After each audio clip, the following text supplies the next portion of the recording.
The first homework set for the division and modulus part.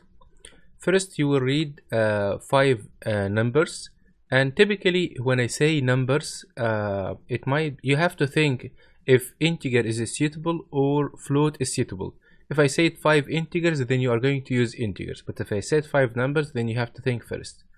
You will read 5 numbers, which will be float for this exercise, and print the following: their average, the average of the 5 numbers, the sum of the first three numbers divided by the sum of the last 2 numbers, the average of the first 3 numbers divided by the average of the last 2 numbers, and you are going to find the relationship between B and C. So if you have 1, 2, 3, 4, 5, if you try to sum all of them and get the average, the answer would be 3, and so on.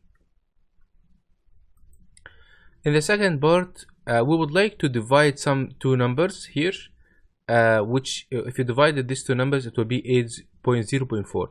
But we would like to print only the fractional part here, the 0.04. So we would like to get this part here.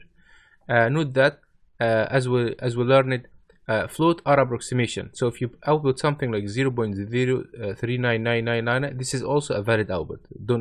So this one is like this one.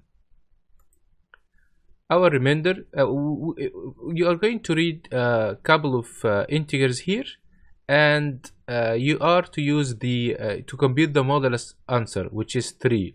27 modulus 12 is 3, but you will do that without using the modulus operator. So you will have to find your way to get this modulus value without using the modulus operator.